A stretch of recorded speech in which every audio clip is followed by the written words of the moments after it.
41 దేశాలతో చమురుకు సంబంధించిన ఒప్పందాలు ఉన్నాయని కొద్ది రోజుల కిందట కేంద్ర పెట్రోలియం శాఖ కార్యదర్శి అఫీషియల్గా ప్రకటన చేశారు. అలాగే ప్రతి 2 రోజులకు ఒక ప్రకటన వస్తుంది. మీరెవరూ ఆందోళన పడొద్దు, సమృద్ధిగా పెట్రోలు అలాగే అన్ని ఉత్పత్తులు ఉన్నాయి, సమస్య ఏమీ లేదు అని ప్రకటనలు వస్తున్నాయి.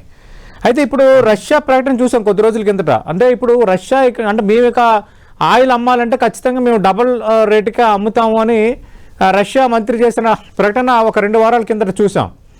ఒకవేళ అదే కరెక్ట్ అయితే ఇప్పుడు మీరు అన్నారు ఒక 70-80 ముడి చమురు ధర బ్యారెల్కి $70-80 ఉంటే మనకి రష్యా $60 ఇస్తుంది.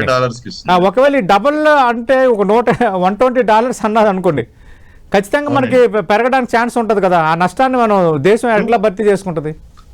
ఇప్పుడు మార్కెట్ రేట్ పెరిగినప్పుడు రష్యా యొక్క బ్యారెల్ రేట్ కూడా పెరుగుతుందండి. అయినప్పటికీ కూడా భారత రష్యాల మధ్య ఉన్నటువంటి ఒప్పందం ఏదైతే ఉందో ఆ ఒప్పందం ప్రకారము మంచి సంబంధాల ప్రకారం మనకి మార్కెట్ ప్రైస్ కన్నా తక్కువ వచ్చేటువంటి అవకాశాలు ఉన్నాయి.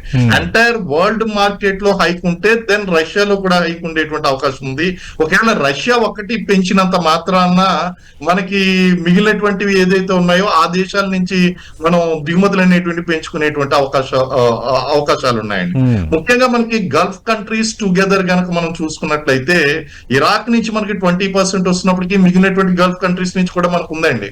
అయితే మనం ఆల్టర్నేటివ్ సోర్స్ కింద గల్ఫ్ కంట్రీస్ ని చూసుకోవాలి. ఎందుకంటే ఫస్ట్ ట్రాన్స్పోర్టేషన్ ఖర్చు అనేటువంటి గల్ఫ్ కంట్రీస్ చాలా దగ్గరగా ఉన్నాయి కాబట్టి మనకి ట్రాన్స్పోర్టేషన్ ఖర్చు అనేటువంటిది బాగా తగ్గుతుంది. అలాగే భారత్ లో ఉన్నటువంటి రిఫైనరీస్ ఏదైతే ఉన్నాయో ఆ రిఫైనరీస్ కన్స్ట్రక్షన్ అంతా కూడా మనకి గల్ఫ్ ఆయిల్ కి అనుగుణంగా ఉన్నాయండి. అలాగే ఎల్పిజి గ్యాస్ కూడా మనకి ఎక్కువగా గల్ఫ్ నుంచే వస్తుంది. ఫెర్టిలైజర్స్ కోసం ఉపయోగించేటువంటి గ్యాస్ కూడా గల్ఫ్ నుంచే వస్తుందండి.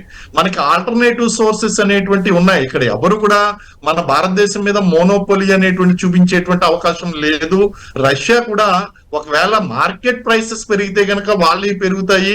అయినప్పటికీ కూడా మనకు ఉన్నటువంటి చిరకాల సంబంధాల కారణంగా మనకి తక్కువ ప్రైసెస్ అనేటువంటిది వస్తుందండి.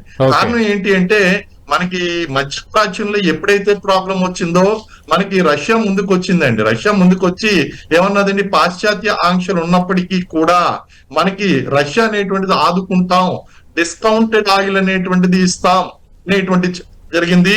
మార్కెట్ ప్రైస్ $90 ఉండగా మనకి $70-75 రష్యా అనేటువంటిది ఇవ్వడం జరిగిందండి. కాబట్టి సమీప భవిష్యత్తులో పెరిగితే గనక మార్కెట్ ప్రైసెస్ పెరిగితే గనక అప్పుడు మనకి ఆలోచించవలసినటువంటి అవసరం ఉంది తప్ప అంతవరకు మనం భయపడవలసినటువంటి అవసరం లేదండి.